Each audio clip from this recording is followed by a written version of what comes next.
The weight of 14 years of marriage, of shared dreams and whispered secrets, all boiled down to a single, cold realization. Genevieve Astor stared at the empty velvet box on her vanity, the space where her grandmother's wedding ring should have been. It wasn't just the missing diamond, a family heirloom passed through generations. It was the casual cruelty of its new location adorning the finger of her husband's much younger, much more public mistress. That night, as the city slept, another kind of chill settled. Not in her heart, which was already a shard of ice, but in the sprawling financial empire of her husband, Sebastian Astor. For Genevieve, the game had just begun, and she was about to prove that hell hath no fury, like a woman whose legacy has been stolen. The Astor residence was less a home and more a monument to success. A sprawling Beverly Hills estate, it boasted panoramic views of Los Angeles, an infinity pool that bled into the horizon, and gardens, so meticulously manicured they seemed unreal. To the outside world, Genevieve and Sebastian Astor were the epitome of the golden couple. He the charismatic real estate mogul, with a Midas touch turning dusty lots into gleaming skyscrapers. She the elegant, poised socialite, her beauty as timeless as the vintage couture she favored. For 14 years, Genevieve had played her part to perfection. She hosted flawless dinner parties where billion-dollar deals were brokered over truffle-infused risotto. She chaired charity galas, her smile never faltering as she raised millions for causes she genuinely cared about. She was the silent, steady force behind the Astor dynasty, the velvet glove that smoothed over Sebastian's rougher, more ambitious edges. She had managed their homes, raised their 2 children, William and Charlotte, with a firm but loving hand, and cultivated a social standing that money alone couldn't buy. But the gilded cage, no matter how beautiful, was still a cage. Lately the gold had begun to feel cold and heavy. Sebastian, once her partner in every sense of the word, had become a stranger who shared her bed. He was a man perpetually attached to his phone, his conversations a cryptic series of market fluctuations and leveraged buyouts. The intimate dinners for 2 had been replaced by solo meals for Genevieve, the silence of the cavernous dining room broken only by the clinking of her fork against porcelain. The whispers had started a few months ago, subtle at first, like the rustle of silk in a crowded room, a sympathetic glance from a friend at a luncheon, an awkwardly aborted sentence from a fellow board member. Then came the paparazzi photos, grainy and indistinct, of Sebastian, leaving a trendy downtown restaurant with a woman who was decidedly not his wife. The woman was Kennedy Rain, a model-turned-influencer, whose primary talent seemed to be her ability to look sultry in expensive clothing she hadn't paid for. She was everything Genevieve was not: young, brash, and unapologetically public about her desires. Genevieve had confronted Sebastian, her voice a low, controlled tremor. He had deployed his usual arsenal of gaslighting and deflection. "She's a client," he'd said, his eyes not quite meeting hers. "It's business, Jen. You know how it is." Another time it was, "You're being paranoid. Have you been talking to your mother again?" He'd then placate her with a lavish gift, a new tennis bracelet, a weekend trip to Paris that he would inevitably cancel at the last minute due to a sudden emergency. She had wanted to believe him. For the sake of their children, for the sake of the life they had built, she had tried to swallow the bitter pill of her suspicions. She had convinced herself that it was a fleeting indiscretion, a midlife crisis cliché that would burn itself out. But then came the matter of the ring. It wasn't just any ring. It was her grandmother's, a magnificent 3-carat Asher-cut diamond, flanked by 2 smaller baguettes, set in platinum. It had been placed on her finger, by Sebastian on their wedding day, a symbol of his vow to love and honor her, a tangible link to her own family's history. Genevieve treasured it above all her other jewelry, the sheer monetary value paling in comparison to its sentimental worth. She only took it off at night, placing it in a velvet-lined box on her vanity. 2 days ago, the box was empty. A cold dread, sharp and swift, had pierced through her carefully constructed composure. She had searched the room, her hands trembling, a frantic, methodical search that yielded nothing. When she'd asked Sebastian, he'd feigned a casual concern. "Are you sure you remember where you put it, darling? You've been a bit forgetful lately." The insinuation stung another subtle chip at her sanity. He promised to have their security team review the camera footage, a promise she knew was hollow. The confirmation of her worst fears came not from a security feed, but from an Instagram post. A friend with the best of intentions and the worst of timing had sent her a screenshot. It was from Kennedy Rain's account. The photo was a close-up of Kennedy's hand, perfectly manicured, resting on the gear shift of a ridiculously expensive sports car. And there, on her ring finger, blazing with an almost defiant fire, was Genevieve's grandmother's ring. The caption read, "Some things are just meant to be. #blessed, love, future." The world seemed to tilt on its axis. The air was sucked from Genevieve's lungs. It wasn't just an affair. It was a declaration of war. He hadn't just given his mistress a piece of jewelry. He had given her a piece of Genevieve's history, a piece of her soul.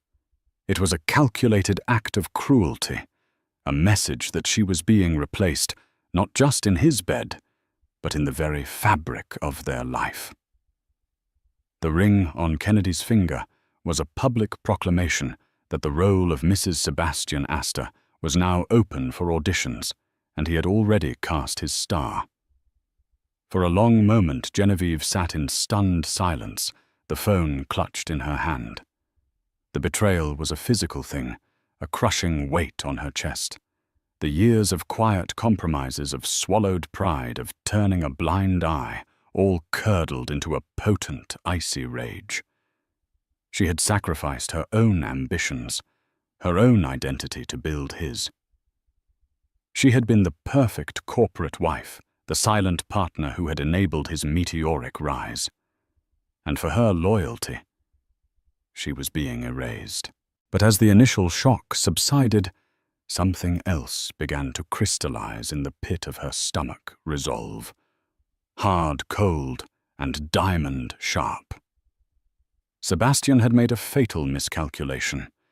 He had mistaken her grace for weakness, her silence for submission. He had forgotten who she was before she became Mrs. Astor.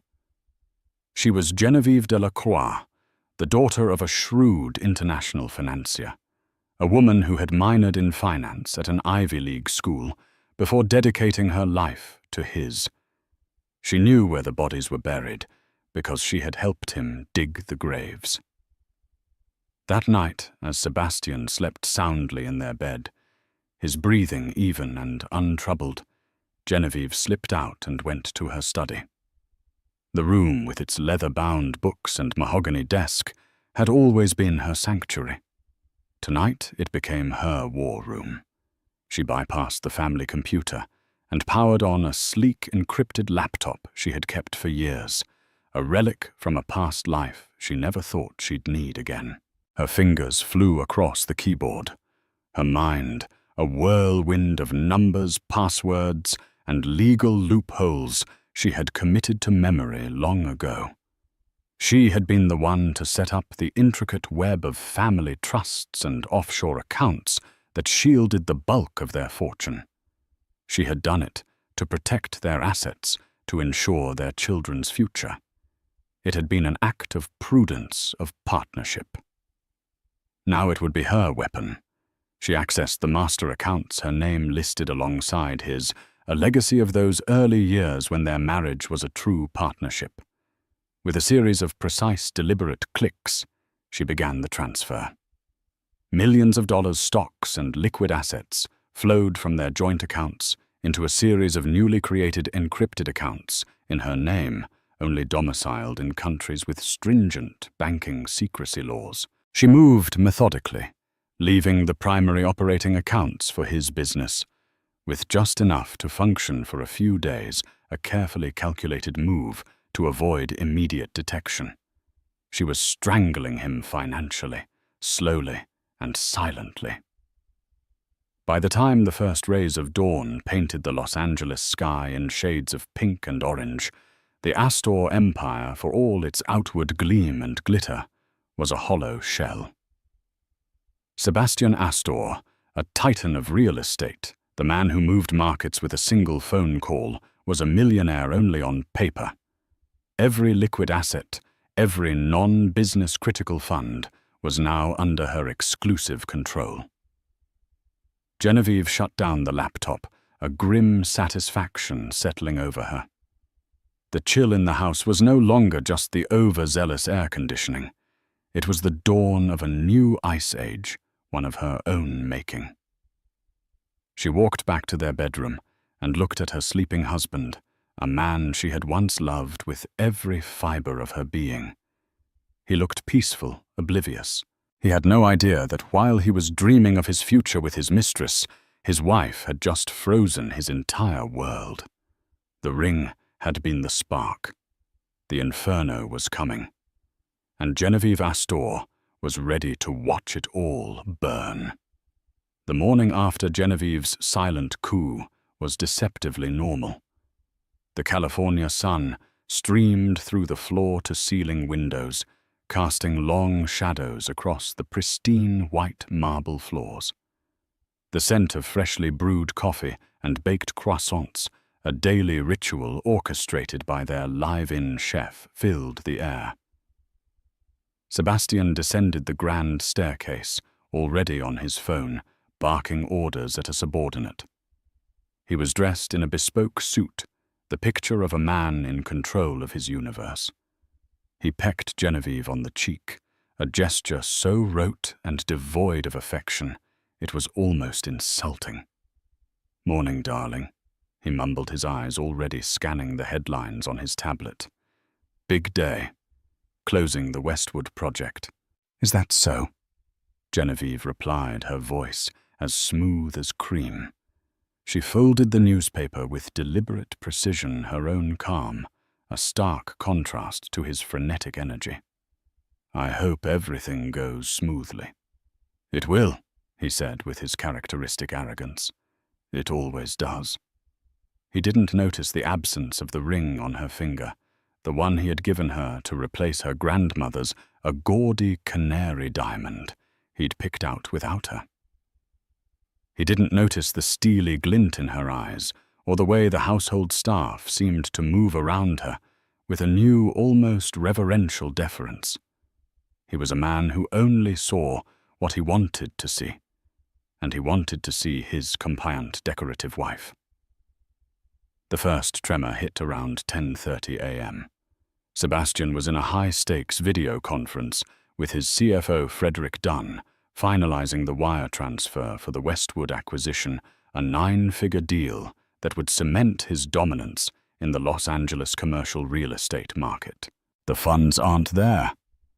Frederick's voice crackled through the speaker, tight with anxiety. Sebastian laughed, a short, barking sound of disbelief. "What do you mean they aren't there, Freddie? Don't be ridiculous. I checked the balance myself last week." "I'm telling you, Sebastian, the main holding account is, well, it's practically empty. There's a few $100,000 in it. Not the $150 million we need.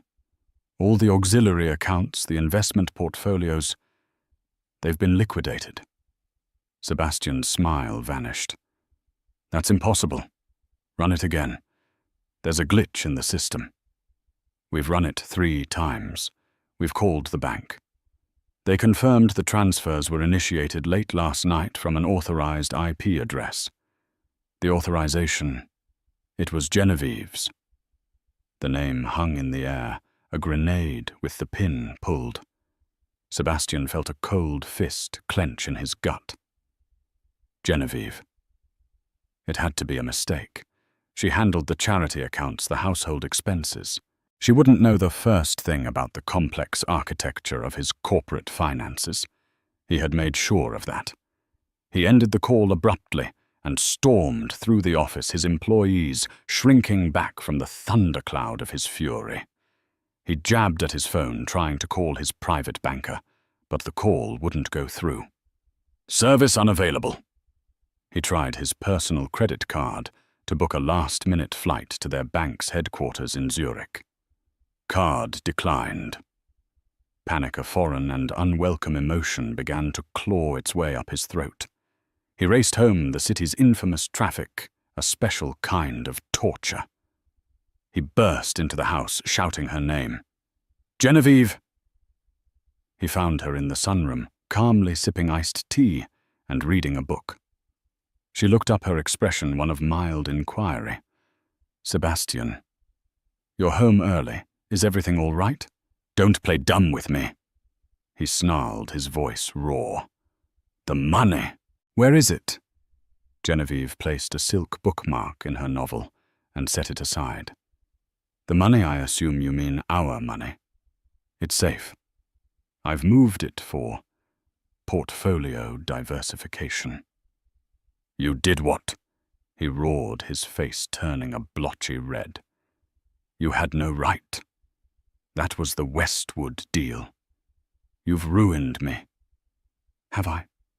She asked, her voice dangerously quiet. Or have I simply secured my future and the future of our children? A future that seemed increasingly precarious given your recent business associations. She let the euphemism hang in the air, sharp and pointed. Sebastian stared at her, truly seeing her for the first time in years. This wasn't the placid, agreeable woman he took for granted. This was a stranger, a formidable opponent with his own playbook in her hands. This is about that stupid ring, isn't it? He scoffed, attempting to regain the upper hand. I can't believe you'd throw a tantrum of this magnitude over a piece of jewelry. Genevieve's laugh was a brittle, chilling sound. A piece of jewelry, Sebastian, you are a fool. That ring was my grandmother's legacy. It was a symbol of a promise you made, not just to me, but to my family. You didn't just give it to your little whore. You spat on 14 years of my life. You declared me obsolete, and you did it in the most public, humiliating way possible. She stood up, her composure absolute. You thought I was just a pretty accessory for your arm, a manager for your perfect home. You forgot that my father taught me more about finance before I was 16 than you've learned in your entire life. You forgot that I helped you structure the very accounts you thought were yours alone. You underestimated me, and that will be your downfall. The fight escalated, his bellows of rage echoing through the cavernous house, crashing against the wall of her icy calm. He threatened, he pleaded, he bargained. He promised to get the ring back, to end the affair, to do anything she wanted. It's too late for that, Sebastian, she said, her voice devoid of any emotion. This is no longer about your infidelity. It's about a breach of contract. Our marriage was a partnership. You violated the terms. Now we renegotiate, or rather, I will inform you of the new terms. She informed him that his corporate cards were cancelled, his personal accounts frozen. The household staff now reported directly to her. The cars registered in a family trust she controlled were no longer at his disposal. He was a prisoner in his own home, a king dethroned. The final crushing blow of the day landed that afternoon. A sleek black town car pulled up the winding driveway. Out stepped a man Genevieve recognized immediately. Harrison Ford, the most feared divorce attorney in Los Angeles. a man known for dismantling the fortunes of arrogant husbands. Genevieve had called him that morning. Harrison strode into the sunroom, his eyes taking in the scene with a practiced predatory calm. He nodded curtly at Genevieve before turning his gaze on the disheveled apoplectic Sebastian. "Mr. Astor," Harrison said, his voice smooth as silk, but with an underlying edge of steel. "I've been retained by your wife. I believe we have some things to discuss. Perhaps you should sit down." Sebastian Astor, the titan of industry, finally crumpled into a chair, the full, terrifying scope of his new reality crashing down upon him. He had lost more than just his money. He had lost control. And his wife, the woman he had so carelessly discarded, now held all of it. The days that followed were a masterclass in psychological warfare, orchestrated by Genevieve with the precision of a seasoned general. The sprawling Astor estate, once Sebastian's castle, became his gilded prison. The siege was violent, suffocating, and brutally effective. The staff, who had long been treated as invisible by Sebastian, but with kindness and respect by Genevieve, were now her loyal soldiers. His morning coffee was no longer Colombian Supremo, but a tepid instant brew. His bespoke suits, which he found crumpled in a heap at the back of his walk-in closet, were suddenly lost on their way to the dry cleaner. The keys to his prized collection of sports cars had vanished, replaced by a single key to a modest sedan, the one the head housekeeper used for grocery runs. His phone, his lifeline to the world, became a source of constant frustration. The powerful Wi-Fi signal that once blanketed the entire estate now seemed to have a dead zone centered directly on his study. Calls to his office were mysteriously dropped. Important emails from his few remaining allies went straight to a spam folder she had undoubtedly created. Sebastian was accustomed to power to the world bending to his will. This sudden absolute impotence was maddening. He tried to fight back. He attempted to fire the chef, only to be coolly informed by the man that his contract was with Mrs. Astor. He tried to leave to go to his office and rally his troops, but a polite but unmovable security guard, newly hired by Genevieve, informed him that his presence was not required at Astor Corp headquarters for the time being. An official-looking letter from Harrison Ford's office, delivered by courier, supported this, citing potential disruption to business operations during the ongoing marital dispute. He was trapped, and Genevieve was the warden. She moved through the house with an unnerving serenity, a queen surveying her conquered territory.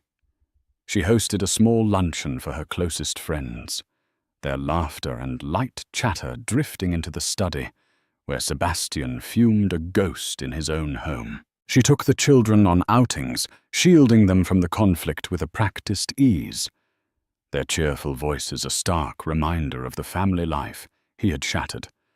Meanwhile, news of the Westwood deal's collapse had sent shockwaves through the financial community. "Astor Corp stumbles," read the headline in the Wall Street Journal. His rivals, smelling blood in the water, began circling, making plays for his other projects. His carefully crafted empire was beginning to crumble, and he was powerless to stop it. Defeated in his attempts at direct confrontation, Sebastian changed tactics. He decided to play the sympathy card, the one weapon he had left their shared history. He found her one evening on the terrace, watching the city lights glitter below. He approached cautiously, his demeanor stripped of its usual arrogance. He looked tired, diminished. "Jen?" He began, his voice soft, a carefully rehearsed imitation of the man she had once loved. "Can we just talk? No lawyers, no anger. Just us." Genevieve turned, her expression unreadable in the twilight. "There is no us anymore, Sebastian. There is you, and there is me." "That's not true," he said, taking a step closer. He gestured to the city below. "Look at this." We built this. Together. Remember that little one-bedroom apartment we started in? Remember eating takeout on the floor because we couldn't afford a dining table? We were a team. He spoke of their early days, of their shared struggles and triumphs. He reminded her of their wedding day, of the birth of their children. He painted a picture of a love story that had simply lost its way, a narrative in which he was not a villain, but a flawed man who had made a terrible mistake. "I know I messed up, Jen," he said, his voice thick with manufactured emotion. "I was arrogant. I was stupid. But this isn't you. The woman I married was kind, forgiving." For a fleeting moment, a flicker of something pity memory crossed Genevieve's face. He saw it and pressed his advantage. "Think about William and Charlotte," he pleaded, his voice dropping to a near whisper. "Do we want them to grow up in a broken home, their parents at war? Is this what we want for them?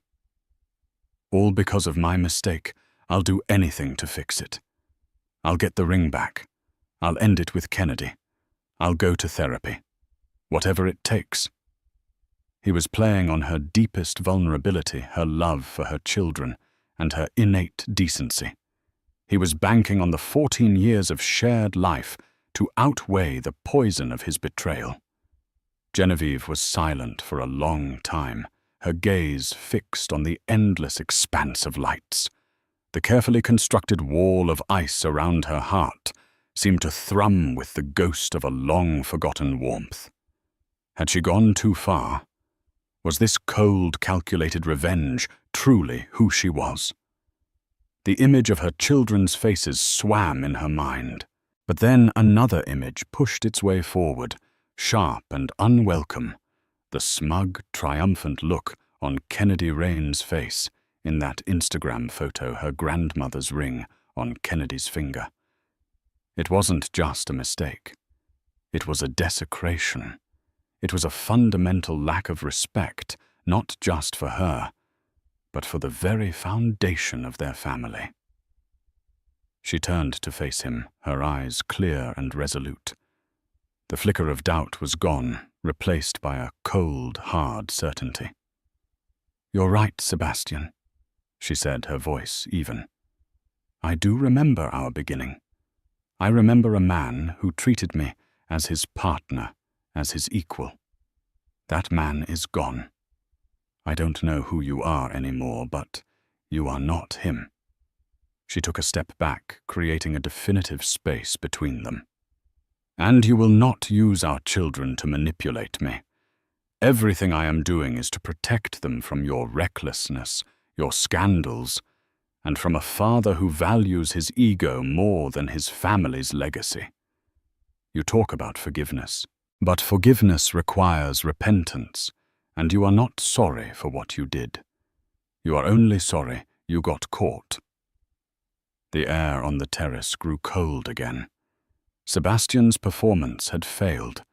The sympathy card had been declined. He saw in her eyes not a wounded wife, but a judge who had already passed sentence. The siege would not be lifted. This was not a negotiation. It was an unconditional surrender, and he was the only one on his knees. The true battle, he was beginning to realize, had only just begun. With her husband effectively neutralized within the confines of their estate, Genevieve turned her attention to the other front in her war Kennedy reign. If Sebastian was the source of the rot, Kennedy was the garish, public-facing symptom, and Genevieve knew that a public humiliation required a public response. Kennedy, emboldened by Sebastian's lavish gifts and what she perceived as his impending divorce, had become increasingly brazen. Her social media was a curated highlight reel of the life she believed was now hers. Photos of her lounging by the pool at a 5-star hotel in Cabo, paid for by Sebastian's now defunct credit card, a new designer handbag perched on the seat of a luxury car, the one now permanently parked in Genevieve's garage, and of course, endless shots of the ring. Genevieve's first move was subtle but devastating. Through a third-party cybersecurity firm, she orchestrated a data leak from Kennedy's cloud storage. It wasn't anything overtly scandalous, but a collection of screenshots of text messages between Kennedy and her friends. In these texts, Kennedy boasted about landing the whale, mocked Genevieve as the old boring wife, and detailed her plans to redecorate that gaudy old mansion as soon as the divorce was final. She also complained about Sebastian's boring children and how she couldn't wait until they were off at boarding school. The screenshots were sent anonymously to a notorious celebrity gossip blogger. The story exploded online. The influencer and the tycoon texts reveal Mistress's true colors, screamed the headlines. Kennedy's carefully crafted image as a smitten romantic partner was shattered, replaced by the far more accurate portrait of a ruthless gold digger. Her comment sections, once filled with fawning admirers, became a cesspool of vitriol. Brands that had partnered with her began to quietly pull their campaigns. Kennedy, panicking, tried to do damage control. She went on a tearful Instagram Live, claiming the texts were fake, that she was the victim of a smear campaign by a jealous, vengeful woman. She played the victim, a young woman in love, being persecuted by a powerful, scorned wife. This was exactly what Genevieve had anticipated. She was ready for Phase 2. Through Harrison Ford's office, a formal legal notice was delivered to Kennedy Rain. It was a demand for the immediate return of stolen property, one 3-carat Asher-cut antique diamond ring. The letter detailed the ring's provenance as a Delacroix family heirloom passed down through 3 generations, with a current appraised value of $1.2 million. It stated that if the ring was not returned within 48 hours, Genevieve would be filing a formal police report for grand larceny and pursuing civil action for damages. The legal threat, combined with the public backlash, sent Kennedy into a tailspin. Sebastian, trapped and financially castrated, was no help. His calls to her went unanswered as she scrambled to find her own legal counsel. The 48-hour deadline came and went. The ring was not returned. True to her word, Genevieve, accompanied by Harrison Ford, walked into the Beverly Hills Police Department. The image of the elegant, composed Genevieve Astor filing a police report against her husband's mistress was a photo-op no paparazzo could resist. The story moved from the gossip blogs to the mainstream media. It was no longer just a messy celebrity affair. It was a potential criminal case. The media storm was a hurricane. Reporters camped outside the Astor Estate Kennedy's apartment building, and even Harrison Ford's office. Talk shows debated the drama.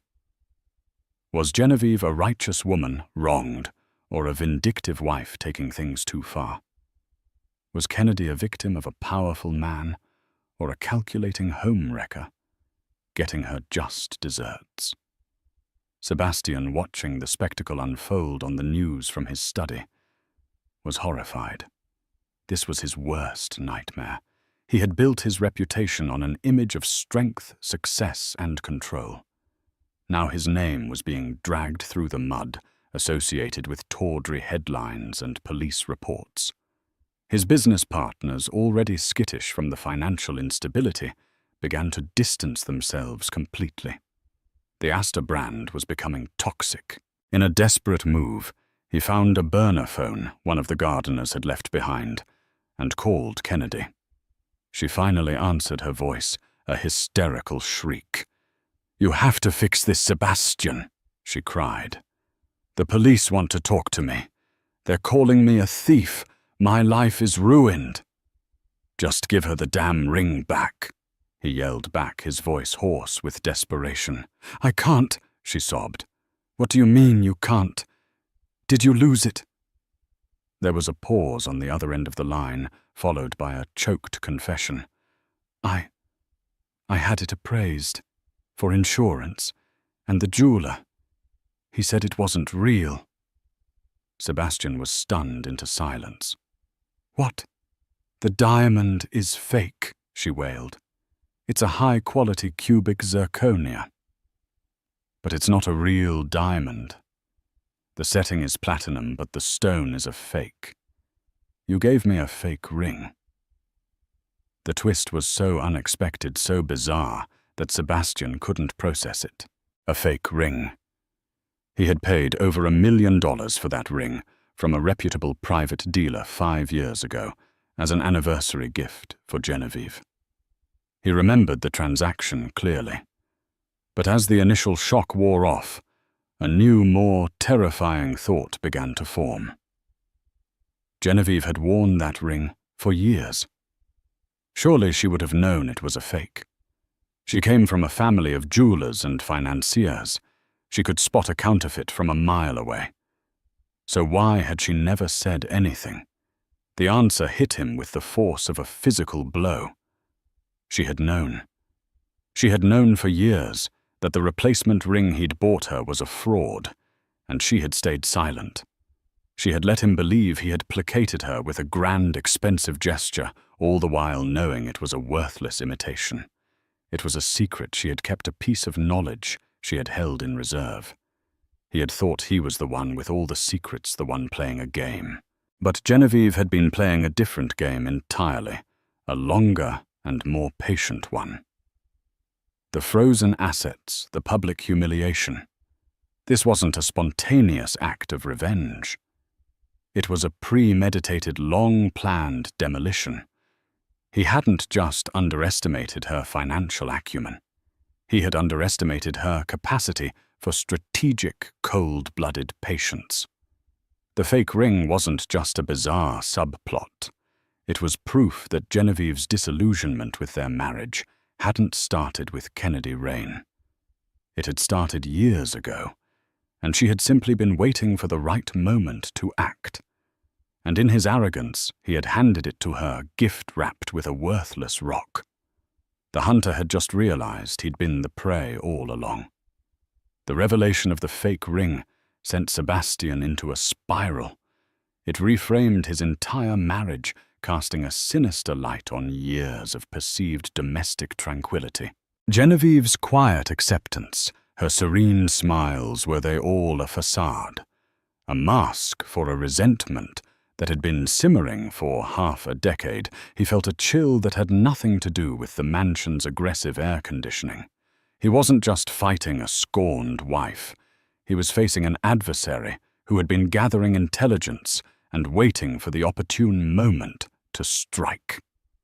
His mind raced. Who had sold him the fake ring?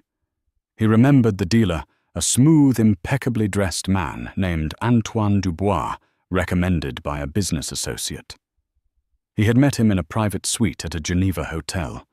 The transaction had been discreet, paid for from a slush fund account, one of the few Genevieve hadn't known about. Or so he had thought. Desperate for leverage for anything that could turn the tide, Sebastian began to dig. Using the burner phone and a clandestine internet connection, he started looking into Antoine Dubois. The man was a ghost. The name yielded nothing. The business card he had was for a company that no longer existed. He was a dead end. Frustrated, Sebastian pivoted. If he couldn't find the source of the fake, maybe he could find another weakness in Genevieve's armor. He started thinking about her father, Pierre Delacroix, the man who had taught her everything about finance. Pierre was a legend in European banking circles, but he was also notoriously ruthless, a man who had made as many enemies as he had fortunes. Sebastian had always maintained a cordial but distant relationship with his father-in-law, intimidated by the old man's sharp intellect and discerning eye. He began searching for whispers, for old rumors about Pierre's business dealings. He spent hours scrolling through obscure financial forums and archived news articles from French and Swiss publications. And then he found it. A single cryptic reference in a decade-old forum post a comment about a collapsed South American mining venture, a company called Oro Solido. The comment mentioned creative accounting and a silent partner who had walked away unscathed just before the company went bankrupt, taking millions of investor dollars with it. The name mentioned as the architect of the scheme, Pierre Delacroix. A new desperate plan began to form in Sebastian's mind. It was a long shot, a dirty bomb of a tactic, but he was out of options. He decided to reach out to the one person who might hate Pierre Delacroix more than he currently hated Genevieve. His name was Mateo Vargas, the former CEO of Oro Solido. After the company's collapse, Vargas had taken the fall. He had lost everything: his fortune, his reputation, his freedom. He had served 7 years in a federal prison for fraud, all while Pierre Delacroix had remained untouched, a phantom in the background. Finding Vargas wasn't easy. After his release, he had dropped off the grid. But Sebastian was resourceful when motivated by self-preservation. He used the last of his hidden cash reserves to hire a private investigator, a former Mossad agent who specialized in finding the unfindable. 2 weeks later, the investigator delivered. Mateo Vargas was living under an assumed name in a small, dusty town in Arizona, running a failing bookstore. Sebastian flew to Arizona on a commercial flight, a humbling experience for a man used to private jets. He found Vargas in the back of the bookstore, a stooped, grey-haired man who looked much older than his 60 years. The fire he once had was gone, replaced by a weary resignation. "Mateo Vargas," Sebastian said, his voice quiet. The man looked up, his eyes widening in recognition, then narrowing with a deep, abiding hatred. "Astor, what the hell do you want?" "I'm here to talk about Pierre Delacroix," Sebastian said. "And Oro Solido." Vargas spat on the floor. "I have nothing to say about that man." "I think you do," Sebastian pressed. "He ruined you. He set you up to be the fall guy while he walked away with millions. I have proof that he was the silent partner, the one pulling the strings." He laid out what he had found, a thin file of circumstantial evidence, but enough to corroborate Vargas's own story. He watched as a spark of the old anger returned to Vargas's eyes. "And what's this to you?" Vargas asked, his voice a low growl. "You married his daughter. You're part of that dynasty of thieves." "His daughter is trying to ruin me," Sebastian said, deciding that a twisted version of the truth was his best strategy. "She's using her father's dirty tricks to strip me of everything I own. I want to expose him, to expose them all, and I need your help. I need your testimony, your inside knowledge of the deal." Vargas was silent for a long time, studying Sebastian. "Why should I trust you? You're just like him, a snake in a suit." "Because we have a common enemy," Sebastian said, his voice laced with a venom that was all too real. "I can give you the resources to fight back, to clear your name, to get your revenge. Help me, and you'll be helping yourself." It was a deal with the devil, and both men knew it. Vargas, a man with nothing left to lose, finally nodded. "Tell me what you need." Back in Los Angeles, Genevieve was solidifying her position. She had successfully petitioned the court for temporary sole control of all marital assets, pending the divorce proceedings. The legal motion was granted, thanks in large part to the mountain of evidence of Sebastian's financial infidelity and the ongoing police investigation into the stolen ring. But she was not without her own anxieties. One evening her father called her from his home in Lake Como. "Genevieve," Pierre's voice was sharp, urgent. "I've heard some troubling whispers. An old name has resurfaced. Mateo Vargas." A cold knot formed in Genevieve's stomach. "Vargas, what about him? Someone is looking for him. Someone with deep pockets. I have a bad feeling about this. The Oro Solido affair. There are things buried there that must remain buried. For our family's protection." Genevieve's mind raced. Sebastian. It had to be him. He was desperate, flailing, and now he was digging into a past she had hoped was long forgotten. The sins of the father, she realized, were about to be visited upon the daughter.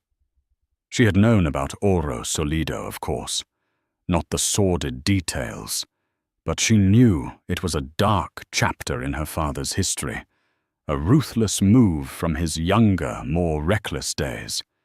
It was a secret her family had guarded for over a decade. The war had just taken a dark and dangerous turn. It was no longer about a marriage, an affair, or even money.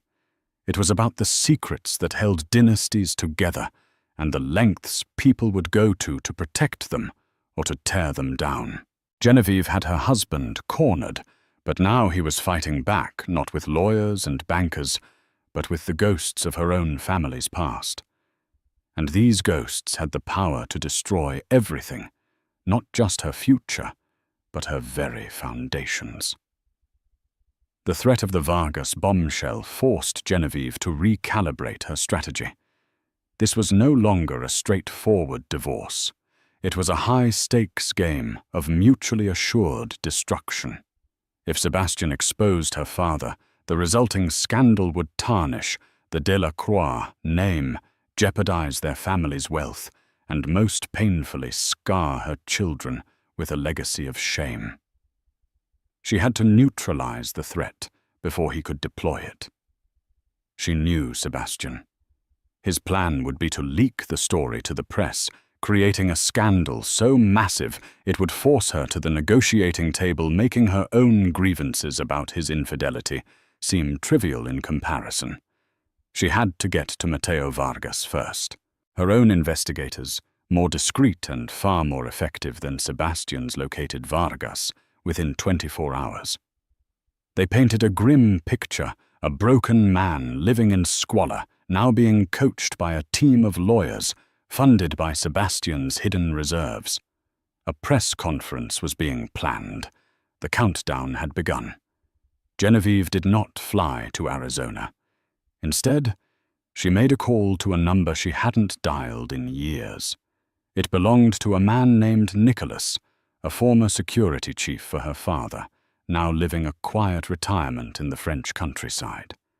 He was a man of absolute loyalty and fearsome efficiency, who specialized in problem resolution of a kind lawyers couldn't handle. "Nicholas," she said, her voice calm and steady, "I have a delicate situation. It requires a conversation, not a confrontation. A man needs to be reminded of where his best interests lie." 2 days later, Mateo Vargas received a visitor at his bookstore. It was not a lawyer or a reporter, but an unassuming silver-haired man with kind eyes and a gentle smile. It was Nicholas. He didn't issue threats. He spoke of the past, of old loyalties and old dangers. He laid a folder on the dusty counter. Inside were not legal documents, but photographs. A recent picture of Vargas's estranged daughter, a university student in Spain, smiling happy and completely unaware of the storm her father was about to unleash. There were also documents detailing a new anonymous trust fund that had been set up in her name, a fund that would guarantee her financial security for life. The message was unspoken, but crystal clear. Proceed with your revenge, and you will endanger the one person you have left. Walk away, and your daughter will be taken care of in ways you no longer can. Nicholas then slid a second document across the counter, an iron-clad non-disclosure agreement and a plane ticket to a quiet, sun-drenched island in the Caribbean, with a bank account number containing enough money for Vargas to live out his days in comfort and anonymity. It was a poisoned chalice. To accept was to surrender his last chance at vindication, to let Pierre de la Croix win forever. To refuse was to risk his daughter's future. For the broken man in the dusty bookstore, it was no choice at all. He signed the NDA. The next morning, Mateo Vargas was gone. Sebastian's star witness had vanished. When Sebastian's lawyer tried to contact Vargas, his phone was disconnected. His apartment was empty. The press conference was cancelled. Sebastian's ace in the hole had disappeared without a trace. The dirty bomb had been defused. He knew with a sickening certainty that this was Genevieve's work, or rather her father's. The reach of the Delacroix family was longer and darker than he had ever imagined. He had tried to fight fire with fire, only to find that their fire burned hotter and consumed everything it touched. He was not just outmatched, he was in a different league of ruthlessness. The failure broke what little fight he had left. His empire was in ruins. His reputation was shattered. His mistress had sold her story to a tabloid, falsely claiming he had knowingly given her a fake ring to humiliate her, and his one piece of leverage had been snatched away. He was utterly, comprehensively defeated. He finally agreed to a settlement meeting. Not in a lawyer's office, but in the place where it all began, the sunroom of their Beverly Hills home. He sat opposite Genevieve, a humbled, broken man.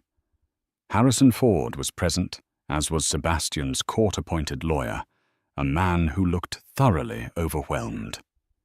Genevieve was the picture of calm authority. She did not gloat.